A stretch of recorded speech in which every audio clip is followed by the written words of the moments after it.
سمر اور کیسپر۔ محل کا تام خانے میں چھت کے بالکل وسط میں لٹکا فانوس میں جلتی موم بتیوں کی تیز روشنیاں جو اس پوری جگہ کو بخوبی روشن کر رہی ہیں۔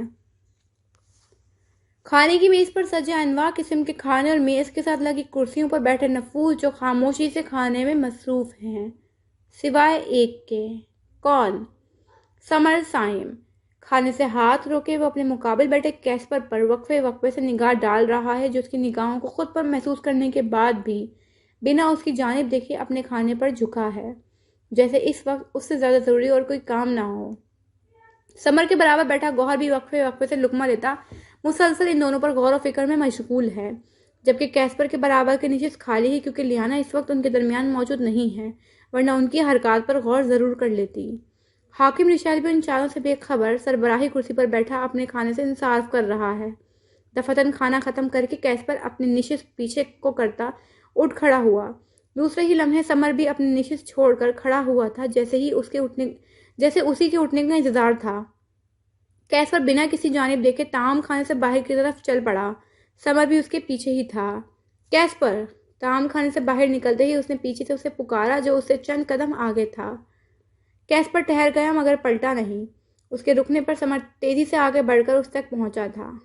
بات کرنی ہے تم سے، اس کے نزدیک پہنچ کر جلدی سے کہا، مبادا وہ واپس وہاں سے چلا نہ جائے۔ کہو، قدرے سپاٹ انداز میں جواب آیا۔ وہ میں سمر اٹکا۔ وہ تم کیا؟ کیسپر جھنجھلایا۔ وہ پھر تمہید باندھی۔ وہ کیا سمر؟ ماتھے پر بل پڑے۔ وہ یہ کہ ایک پل ٹھہرا۔ I am sorry, really sorry. دونوں ہاتھ واپس میں مسلتے کچھ جھجکتے ہوئے کہا، اور کچھ؟ اسی سنجیدگی سے پوچھا۔ نہیں بس یہی، سادگی سے کہا۔ بہتر، وہ کہہ کر پھر آگے بڑھ گیا۔ تم نے مجھے معاف کر دیا؟ کسی خدشے کے تحت اس کی پشت پر نظر ٹکائے پھر اسے پکارا۔ کیسپر ایک بار پھر ٹھہرا مگر پلٹا نہیں۔ جو ہو گیا سو ہو گیا، میں ماضی میں رہنے والا شخص نہیں ہوں۔ اب کے لہجے نرم نہ سہی مگر سخت بھی نہ تھا۔ سمر کو کچھ اطمینان ہوا۔ شکریہ، وہ ممنونیت سے بولا۔ پھر ایک پل کے لیے دونوں کے بیچ خاموشی حائل ہوئی۔ کیسپر رخ موڑے کھڑا تھا اور سمر اس کی پشت کو تک رہا تھا، یوں جیسے کچھ کہنا چاہتا ہو مگر الفاظ نہ جوڑ پا رہا ہو۔ اطراف میں چلتی مشنوں کے بھڑکتے شعلے سمر کے جملے کے انتظار میں مکمل توجہ سے ان کی جانب دیکھ رہے تھے۔ تم ٹھیک کہہ رہے تھے کیسپر، کافی سوچ بچار کے بعد بالآخر اس نے کہہ ہی دیا۔ لیانا کو تم ہی ڈیزرو کرتے ہو۔ اس کے لہجے میں کیا نہیں تھا؟ کیسپر بے اختیار آہستگی کے ساتھ پلٹا۔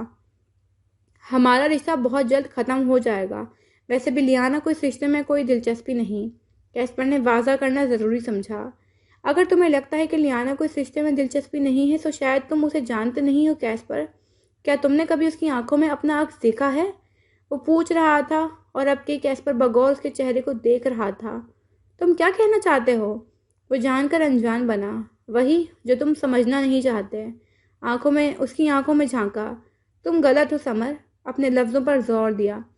تمہیں کم از کم یہ نہیں کہنا چاہیے کیونکہ تم لوگوں کو سمجھنے میں مجھ سے زیادہ اچھے ہو۔ وہ مدھم سا مسکرایا۔ ہم جلد الگ ہو جائیں گے، کیسپر نے بحث ترک کر کے اٹل لہجے میں کہا۔ ایسا مت کہو کیسپر، میری امید بننے لگی ہے مگر میں خود کو امید کا کوئی سرا تھمانا نہیں چاہتا کیونکہ میں اچھے سے جانتا ہوں تم دونوں اب کبھی علیحدہ نہیں ہوں گے۔ اس کے لہجے میں کرب تھا، کچھ ٹوٹنے کا کرب۔ تم نے خود کے ساتھ اچھا نہیں کیا سمر، تمہیں یہ نہیں کرنا چاہیے تھا۔ کیسپر نے تعصب سے اسے دیکھا۔ میرے انکار سے ایک شخص کی زندگی برباد ہوئی ہے کیسپر۔ اگر میں انکار نہ کرتا تو 2 لوگوں کی زندگی بکھرتی۔ وہ مسکرایا نم آنکھوں سے۔ ہم جلد یا بدیر الگ ہو جائیں گے۔ کیسپر نہ جانے اس پر کیا ثابت کرنا چاہتا تھا۔ کچھ تعلق ہمارے نصیب میں لکھ دیے جاتے ہیں کیسپر جو ہمارے کہہ دینے سے ٹوٹتے نہیں ہیں۔ تم دونوں کا تعلق بھی ایسا ہی، ایک دوسرے کے لیے بنے ہو تم دونوں، مان لو اس بات کو۔ وہ پھر مسکرایا، تھکان بھری مسکراہٹ۔ کیسپر نہ جانے کتنے ہی پل تعصب بھری نظروں سے اسے دیکھے گیا۔ چلتا ہوں، میرے لیے اپنے دل میں کوئی بغض مت رکھنا، سمر کہتے ساتھ الٹے قدموں پیچھے ہٹا اور پھر آہستہ آہستہ کیسپر کی نظروں سے اوجھل ہوتا گیا۔ چہرے پر زمانے بھر کی یاسیت تھی۔ کیا کبھی تم نے یک طرفہ محبت کی آگ میں جھلستے شخص کو دیکھا ہے؟ کوئی پوچھے تو کہنا، ہاں، ہاں، ہم نے دیکھا ہے حاکم کے دوسرے فرزند کو، جس کی یک طرفہ محبت نے اسے بربادی کے دہانے پر لا کھڑا کیا۔ سمر وہاں سے جا چکا تھا، پیچھے کیس پر نہ جانے کتنے ہی پل وہیں کھڑا رہا تھا۔ کیا تم نے کبھی اس کی آنکھوں میں اپنا عکس دیکھا ہے؟ ایک جملہ پلٹ کر اس کے ذہن سے ٹکرا رہا تھا، کسی سرگوشی کی مانند، اور وہ چاہ کر بھی سر نہیں جھٹک پا رہا تھا۔ وہم، تاریخ، ابتدا بھی اور انتہا بھی، اندر بھی اور باہر بھی، محل بھی اور شہر بھی۔ ایسے ہی تاریخ میں لپٹے ملک ایوان کے شہر لارک کے وسط میں اونچائی پر بنے حاکم کے محل میں چلے آؤ اور رخ کرو لیانا کے کمرے کی جانب، جہاں اس سمے ایک دیوار کے نزدیک لگی میز کے ساتھ رکھی کرسی پر بیٹھی وہ مقابل میز پر اپنے سیاہ بیک پیک سے ابھی نکالی گئی بھوری جلد والی کتاب رکھے اس کی ورق گردانی میں مشغول ہے۔ اس کے نزدیک ہی ایک سنہرا چراغ رکھا ہے جو روشن ہے۔ چراغ سے نکلتی روشنی اسے کتاب کے مطالعے میں مدد دے رہی ہے۔ بظاہر اس کی نگاہیں کتاب پر ہیں، پر ذہن کہیں اور الجھا ہے۔ کہاں؟ دفتن بہت اچانک اسے کچھ محسوس ہوا۔ کیا؟ ایک مدھم سی ہلچل، ایسے جیسے کوئی شے اس کے نزدیک سے گزری ہو۔ لیانا نے تیزی سے گردن اٹھا کر دیکھا، مگر وہاں کچھ نہ تھا۔ وہ سر جھٹک کر پھر کتاب کی طرف جھک گئی۔ ایک طرف بنی کھڑکی کے پردے تیز ہوا کے باعث مسلسل ہل رہے تھے۔ پورا کمرہ تاریکی میں ڈوبا تھا، سوائے اس حصے کے جہاں چراغ روشن تھا۔ کمرے کا منظر جو لیانا کے سر اٹھانے پر کچھ تبدیل ہوا تھا، اس کے دوبارہ سر جھکانے پر ویسا ہی ہو گیا۔ سکوت، گہرا سکوت، اور ایک نسوانی وجود جو ایک کتاب کی ورق گردانی میں مصروف ہے۔ ہر چیز درست تھی، سب کچھ اپنے مدار میں تھی، مگر کہیں کچھ غلط تھا۔ نہ جانے کیوں، مگر اسے یوں محسوس ہو رہا تھا جیسے کوئی اس کے بہت نزدیک ہے، کوئی ہے جو اسے دیکھ رہا ہے۔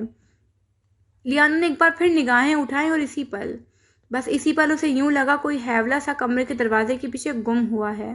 اس کی ریڑھ کی ہڈی میں سنسناہٹ ہوئی، کیونکہ کمرے کا دروازہ بند تھا۔ کون ہے وہاں؟ جی کڑا کر وہ اپنی نشست سے اٹھی تھی۔ کون ہے؟ وہ چھوٹے چھوٹے قدم اٹھاتی آگے بڑھتی رہی۔ اسی پر اسے کمرے کے باہر کچھ ہلچل سی محسوس ہوئی۔ وہ تیزی سے آگے اور کمرے کا دروازہ کھول دیا، مگر باہر کوئی نہ تھا۔ کیسپر، کیا تم ہو؟ ایک بار پھر اس کی آواز بلند ہوئی، لہجے میں مدھم سی بے چینی تھی۔ کیسپر! ابھی اس کے الفاظ منہ میں ہی تھے جب اسے محسوس ہوا کہ کوئی اس کے بہت نزدیک ہے۔ وہ پھرتی سے پیچھے کو گھومی اور بنا دیکھے مقابل کو ایک ہی جھٹکے میں گردن سے دبوچ کر اس کے پیٹ میں ایک زوردار گھونسا رسید کیا۔ او میرے خدایا، مجھے کیوں گرایا؟ مگر اگلے ہی لمحے مقابل کو دیکھ کر اس پر گھڑوں پانی گر گیا۔ سمر تم؟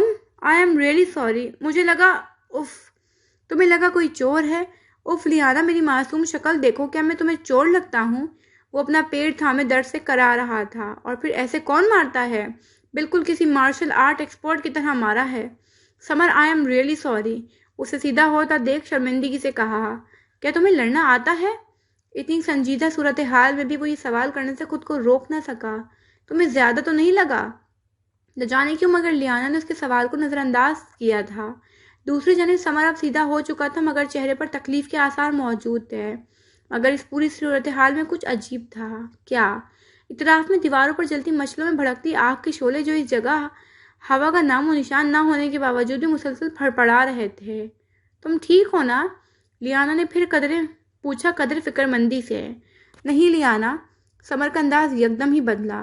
اب کے سیدھے ہو چکے سمر نے لیانا کی آنکھوں میں جھانکا تھا۔ لیانا کو اس کی آنکھوں میں کچھ غیر معمولی سی شے دکھی تھی، جو اب سے کچھ دیر پہلے نہ تھی، مگر وہ زیادہ غور نہ کر پائی کیونکہ اس کا جملہ اسے ٹھٹکا چکا تھا۔ کیا مطلب؟ کیا ہوا ہے تمہیں؟ وہ بگڑ کر بولی۔ میں بہت پریشان ہوں لیانا، سمر نے قدر شکستگی کے عالم میں کہا اور نظریں چرائیں۔ سمر، کیا ہوا ہے تمہیں؟ تمہارا انداز مجھے فکر مند کر رہا ہے۔ لیانا نے بغور اس کے چہرے کو دیکھا۔ وہاں کچھ غلط تھا۔ یہ ماحول پر اسرار تھا۔ کیسی پر اسراریت؟ سمر پلیز کچھ۔ لیانا کے لب ایک بار پھر ہلے، مگر جملے کے بیچ ہی میں اس کے لب یکدم ہی ساکت ہوئے۔ آنکھوں کی پتلیاں جو بلا ارادہ ابھی سمر کے پیچھے کی جانب گئی تھیں، وہیں کہیں اٹک گئیں۔ آنکھوں میں بے یقینی اتری۔ وہ اپنی جگہ پر جم گئی تھی، جامد سی، برف کی مورت کی مانند، پتھر کے مجسمے کی مانند۔ سمر، اس کی ساکت ہوئی پتلیاں جو منظر دیکھ رہی تھیں، اسے دیکھ کر اس کی گنگ ہوئی زبان سے بس یہی لفظ نکل پایا۔ دل کی دھڑکن اس قدر بڑھی جیسے دل پسلیاں توڑ کر باہر نکل آئے گا۔ اس نے بنا کوئی حرکت کیے آنکھوں کی پتلیاں پھر گھمائیں اور اپنے سامنے کھڑے سمر کو دیکھا۔ سمر، کیا یہ سمر ہے؟ کیا واقعی؟ کسی نے اس کے کان میں سرگوشی کی۔ لیانا کا دل لرزا، کیونکہ اس نے دیکھا تھا کہ دور کچھ فاصلے پر اس ملک کا شہزادہ جازم یعنی کہ سمر کچھ لوگوں کی معیت میں چلتا آ رہا ہے۔ تو یہ کون ہے جو اس کے سامنے ہے؟ وہ اب تحیر، بے یقینی، خوف کے عالم میں سامنے دیکھ رہی تھی، جہاں کوئی نہ تھا، کوئی بھی نہیں۔ وہ جو بھی تھا کسی سیاہ سائے کی طرح گویا ہوا میں تحلیل ہو گیا تھا۔ اطراف میں آگ کے شعلے یوں ہی بھڑک رہے تھے اور لیانا اب اصل سمر کو دیکھ رہی تھی جو مسکرا کر اس کے نزدیک آ رہا تھا۔ مگر لیانا نے دیکھا وہ جو کسی نے نہیں دیکھا۔ اس نے دیکھا کہ سامنے سے کچھ لوگوں کی معیت میں چلے آتے سمر سائم کی ناک اور منہ سے خون کی لکیر صورت بہہ رہی ہے۔ وہ پل پل اس کے نزدیک آ رہا تھا اور لیانا دیکھ پا رہی تھی کہ اب اس کی دونوں سنہری آنکھوں سے بھی ویسے ہی خون بہہ رہا ہے۔ وہ اس کے نزدیک آیا۔ لیانا قدم قدم پیچھے ہٹی۔ لیانا! اب وہ اسے پکار رہا تھا سختی کی کیفیت میں، مگر وہ پیچھے ہٹتی جا رہی تھی۔ لیانا، کیا ہوا ہے؟ کیا تم مجھ سے خفا ہو؟ وہ کہہ رہا تھا مگر لیانا نہیں سن رہی تھی۔ اب وہ بھاگ رہی تھی اس محل کی راہداری میں، تیز اور تیز۔ اور کبھی کوئی تم سے پوچھے کہ ایک سائیکیٹرسٹ کا سب سے بڑا خوف کیا ہوتا ہے تو اس سے کہنا اپنے کسی پیشنٹ کو ڈپریشن کے ہاتھوں مرتے دیکھنا۔ اور کیا مجھے تمہیں بھی بتانے کی ضرورت ہے کہ وہ سمر سائم ہی تھا جو کچھ روز پہلے محل کے سبززار میں کھڑا لیانا کو اپنا سائیکیٹرسٹ تسلیم کر چکا تھا۔ دربار کی عام کارروائی دائیں طرف کی نشستوں پر اپنی اپنی جگہ موجود وزراء اور بائیں طرف کی نشستوں میں سے ابتدائی نشستوں پر جہانباز سمر اور گوہر اور کیسپر، وہ وہاں کہیں نہیں ہے، اور اس سمے اپنے تخت پر بیٹھے حاکم رشال کی نگاہیں اس خالی نشست پر ہیں جہاں اس وقت کیسپر کو ہونا چاہیے تھا۔ حاکم ایوان کی صورتحال بگڑتی جا رہی ہے، ہمیں شہزادوں کو جلد جادو میں ماہر کرنا ہوگا، وزراء کہہ رہے تھے، مگر وہ نہیں سن رہا تھا۔ نگاہیں کیسپر کی خالی نشست پر تھیں اور دماغ میں ایک جملہ گردش کر رہا تھا جو تھوڑی دیر پہلے جانباز کے توسط سے اس کے علم میں آیا تھا۔ حاکم، چھوٹے شہزادے نے آج دربار میں آنے سے معذرت کر لی ہے کیونکہ کیسرا یعنی کہ ایوان میں شہزادے کی بیوی کا نام کیسرا کی طبیعت کل رات سے بوجھل ہے۔ یہ جملہ ذہن کے دریچوں سے ٹکرا کر اس کے ذہن مفلوج کر رہا تھا۔ حاکم! صدائیں بلند ہوتی رہیں مگر اس کا دھیان کہیں اور تھا، اور پھر کچھ ہی پلوں میں اس نے ہاتھ کے اشارے سے دربار برخاست کرنے کا حکم جاری کیا۔ ہر کوئی حیران پریشان سا اپنی نشستوں سے اٹھ کھڑا ہوا بنا کوئی سوال کیے، اور کچھ ہی پلوں میں دربار خالی تھا، سوائے جانباز اور حاکم کے اب وہاں کوئی نہ تھا۔ کیا سوچ رہے ہیں حاکم؟ میں کب سے دیکھ رہا ہوں آپ پریشان لگ رہے ہیں۔ جانباز اپنی نشست سے کھڑا ہو کر دربار کے وسط میں بچھے سرخ قالین پر ہاتھ باندھے آ کھڑا ہوا، حاکم کے عین سامنے، مگر دوسری جانب ہنوز خاموشی چھائی تھی، کوئی جواب موصول نہ ہوا۔ حاکم! جانباز نے پھر پکارا۔ تم نے ٹھیک کہا تھا جانباز۔ کافی دیر بعد حاکم کی آواز ابھری۔ وہ لڑکا ہمیں خوار کر دے گا، وہ سوچ سوچ کر کہہ رہا تھا، مگر تمہیں اپنے جملے میں تصحیح کرنے کی ضرورت ہے۔ وہ ٹھہرا اور نگاہیں اٹھا کر جانباز کو دیکھا۔ وہ لڑکا اس لڑکی کی خاطر ہمیں خوار کر دے گا۔ اس کی نگاہیں جانباز پر ٹکی تھیں، مگر اس کے آخری جملے میں کچھ تھا، کچھ ایسا جس نے جانباز کو تھوک نکلنے پر مجبور کیا۔ وجہ وہ جملہ نہ تھا، وجہ اس جملے کو ادا کرنے والے کا انداز تھا، اور جانباز سے بہتر کون تھا جو حاکم کے اس انداز کو پہچانتا نہ تھا؟ اور اس پل جانباز جانتا تھا کہ اب ایوان کی سرزمین لیانا زرار پر تنگ ہونے والی ہے، پر کیا اسے نہیں معلوم تھا کہ لیانا زرار پر ایوان کی سرزمین پہلے ہی تنگ ہو چکی ہے؟ اسی پل، اسی وقت اور اسی لمحے لیانا زرار کے کمرے کے بند دروازے کے پیچھے وہ آپ کو اپنے مقابل کھڑے مرد سے اونچی آواز میں بات کرتی دکھائی دے گی۔ تمہیں لگتا ہے میں جھوٹ کہہ رہی ہوں؟ مسیری کے نزدیک کھڑی وہ ناگواری سے اونچی بولی۔ میرا یہ مطلب نہیں ہے لیانا۔ کمرے کی کھڑکی کی جانب پشت کیے کھڑا وہ تیسری بار اس خدشے کی نفی کر رہا تھا۔ تو پھر تمہیں کیا لگتا ہے میں سائیکوسس کا شکار ہوں؟ مجھے ہیلوسینیشن ہو رہی ہے؟ وہ دکھنے لگا ہے جو حقیقت نہیں؟ وہ بری طرح جھنجھلائی ہوئی لگ رہی تھی۔ میں نے ایسا کچھ نہیں کہا لیانا۔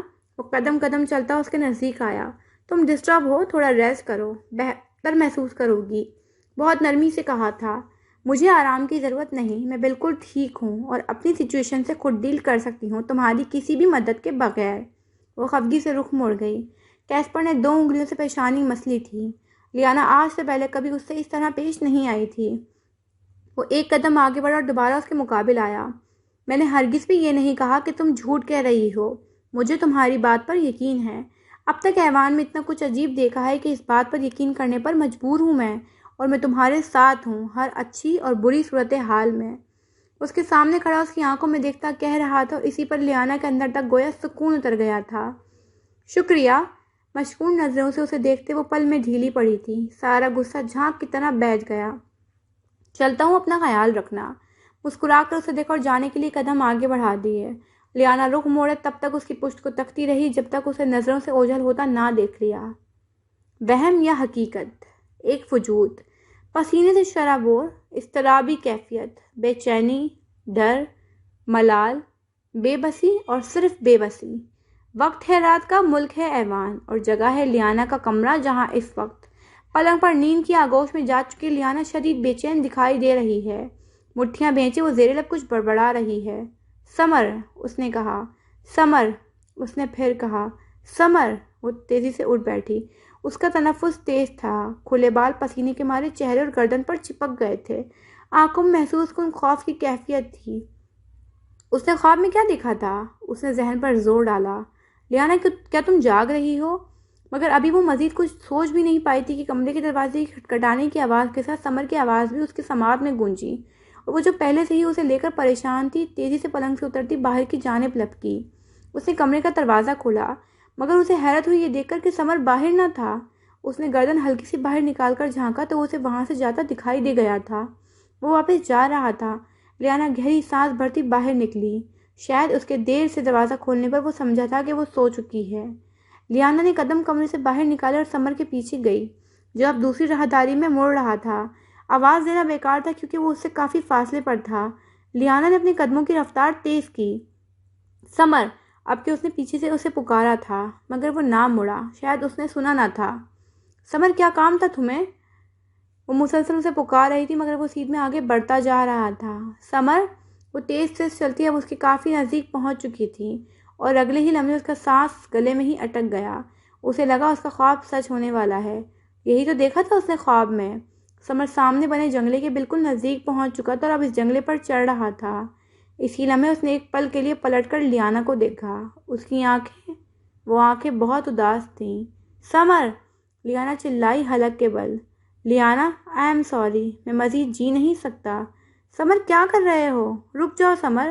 وہ بھاگتی ہوئی اس کے نزدیک آئی تھی، مگر اسے لگا کہ وہ اب کبھی سانس نہیں لے پائے گی، کیونکہ سمر نے اس کے دیکھتے ہی دیکھتے اس جنگلے سے نیچے چھلانگ لگائی تھی۔ سمر، وہ اس شدت سے چلائی تھی کہ اسے لگا اب اس کا گلا بند ہو جائے گا۔ اسے لگا اب کبھی اس کے حلق سے آواز نہیں نکل سکے گی، مگر دوسری ہی پل وہ ایک بار پھر اسی شدت سے چلائی۔ یہ کیا کیا تم نے سمر؟ یہ کیوں کیا تم نے سمر؟ وہ چلا رہی تھی، آنکھیں خشک تھیں اور وہ چلا رہی تھی۔ لیانا، لیانا، کیا ہوا ہے؟ کوئی اچانک ہی اس کے نزدیک آ کر ٹھہرا تھا۔ کیسپر، لیانا تیزی سے اس کی جانب لپکی۔ کیسپر، سمر نے خودکشی کر لی۔ وہ کافی دنوں سے پریشان تھا۔ میں نے اسے ایک سیشن بھی دیا تھا، مگر اس نے خودکشی کر لی۔ وہ بے رب جملے ادا کر رہی تھی اور کیسپر گنگ سا اسے دیکھ رہا تھا۔ لیانا، سمر ابھی کچھ دیر پہلے میرے ساتھ تھا اور اس وقت وہ اپنے کمرے میں ہے۔ کیسپر کو ماحول میں گھٹن سی بڑھتی محسوس ہوئی۔ یہ سب ٹھیک نہیں ہے۔ آخر اچانک سے لیانا کو کیا ہو گیا تھا؟ اس کی حالت نظر انداز کرنے کے لائق بالکل نہیں تھی۔ تم جھوٹ کہہ رہے ہو نا؟ ابھی میں نے دیکھا اس نے یہاں سے جنگلے کی طرف اشارہ کیا، یہاں اس ریلنگ سے چھلانگ لگائی ہے۔ چلو میرے ساتھ، ہمیں اس کے پاس جانا ہے۔ مجھے پتا ہے وہ بالکل ٹھیک ہوگا، وہ ہذیانی کیفیت میں کہہ رہی تھی۔ لیانا، سمر اپنے کمرے میں ہے۔ کیسپر نے اپنے الفاظ پر زور دیا۔ نہیں یقین میرا، یہاں آؤ، یہ دیکھو۔ وہ اس جنگلے کی جانب گئے اور نیچے کو اشارہ کیا۔ کوئی نہیں ہے یہاں۔ کیسپر نے اس کے کہنے پر بس ایک پل کے لیے نیچے جھانکا اور پھر آنکھوں میں ڈھیر و فکر لیے اسے دیکھا۔ لیانا نے اس کی بات کو مکمل نظر انداز کر کے اب خود نیچے جھانکا، اور اگلے ہی پل ایوان پر چھائی ساری تاریکی اس کی آنکھوں میں آ سمائی۔ وجہ سمر کو نیچے دیکھنا نہ تھا، بلکہ سمر کو کیسپر کے پیچھے بالکل صحیح سلامت کھڑے دیکھنا تھا۔ لیانا، کیا تم ٹھیک ہو؟ کچھ روز پہلے بھی محل کی راہداری میں تم مجھ سے بنا بات کیے چلی گئی تھی۔ سمر کیسپر کے بالکل برابر آ کھڑا ہوا تھا۔ اسے لگا وہ کبھی ہل نہیں پائے گی۔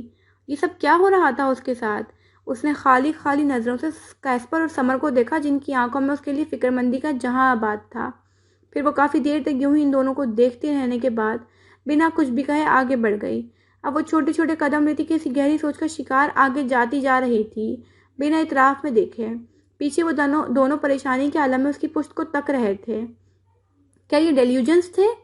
چھوٹے چھوٹے قدم لیتے ہوئے چلتی لیانا نے سوچا۔ نہیں، اگر ایسا ہوتا تو میں سچائی کو اتنی آسانی سے تسلیم نہ کر پاتی۔ وہ ایک سائیکیٹرسٹ تھی، سو ایک سائیکیٹرسٹ ہی کی طرح اپنی حالت کو خود سمجھنے کی کوشش کر رہی تھی۔ پھر کیا ہیلوسینیشن تھی؟ کیا میں سائیکوسس کا شکار ہو رہی ہوں؟ نہیں، میں کیسے؟ وہ ایک کے بعد ایک اندازے لگاتی اور پھر انہیں جھٹلا جاتی۔ قدم اپنے کمرے کی جانب بڑھ رہے تھے اور سوچیں منتشر تھیں۔ وہ مسلسل سمر کو نقصان پہنچتا دیکھ رہی تھی۔ صرف سمر کو کیوں؟ اس نے سوچا۔ سمر اس کے لیے کیا تھا؟ اس نے مزید سوچا۔ ایک دوست اور ایک پیشنٹ؟ خود کو خود ہی جواب دیتے وہ بے اختیار ایک نقطے پر اٹکی۔ سمر میرا پیشنٹ ہے، میرا نیا پیشنٹ، اور یہ تمام چیزیں اس دن سے شروع ہوئی ہیں جب سے سمر میرا پیشنٹ بنا ہے۔ اس کا دماغ تیزی سے کام کرنے لگا۔ ایک سائیکیٹرسٹ کا سب سے بڑا ڈر کیا ہوتا ہے؟ ایک ایسا ڈر جس سے وہ کبھی نکل نہیں پاتا۔ اپنے پیشنٹ کو کھو دینا، اس کے پیشنٹ کا خود کو نقصان پہنچا دینا۔ وہ تیزی سے بڑبڑائی۔ کیسپر اور گوہر فی الحال مجھ سے سیشن نہیں لے رہے، اب کہ وہ محل کی راہداری میں رک چکی تھی۔ ایوان میں اگر کسی نے مجھ سے سیشن لیا تو وہ سمر تھا، یعنی کوئی چاہتا ہے کہ وہ مجھے میرے ڈر کے ذریعے مارے۔ یہ ہیلوسینیشن نہیں ہے، یہ ڈیلیوژنس نہیں ہے، یہ نیمیسس ہے۔ میرا وہ ڈر جو ہمیشہ میرے اندر رہتا ہے، میرا وہ مخالف جو ایک سائیکیٹرسٹ کی حیثیت سے ہمیشہ مجھ پر غالب رہتا ہے۔ کوئی ہے جو مجھے میرے ڈر کے ذریعے ہرانا چاہتا ہے، مجھے نقصان پہنچانا چاہتا ہے، اور یقیناً یہ وہی ہے جو مجھے ہمیشہ سمر کی شکل میں دکھائی دیتا ہے۔ وہ میرا وہم نہ تھا، وہ حقیقت تھی۔ وہ کسی اور کو نہ دکھا، کیونکہ وہ کسی اور کو اپنا آپ دکھانا نہیں چاہتا، صرف مجھے دکھانا چاہتا ہے۔ لیانا تیز تیز بول رہی تھی، اس کی آنکھوں میں یکدم شعلے سے پھوٹتے دکھائی دے رہے تھے۔ کوئی ہے جو مجھے نقصان پہنچانا چاہتا ہے، پر وہ بھی لیانا زرار کو نہیں جانتا۔ وہ نہیں جانتا کہ لیانا زرار کو پتا ہے کہ یہ نیمیسس پر قابو کیسے پایا جاتا ہے۔ اب میں اپنے حریف کو بتاؤں گی کہ میں کون ہوں، وہ کہہ رہی تھی۔ لہجہ برف کی مانند ٹھنڈا تھا اور آنکھوں میں دہکتی آگ کے شعلے تھے۔ اسی پل یہ منظر ایک ستون کے پیچھے چھپے شیطانی سائے نے دیکھا تھا، مگر افسوس وہ لیانا زرار کی باتیں سن نہ پایا، ورنہ اپنے انجام سے باخبر ضرور ہو جاتا۔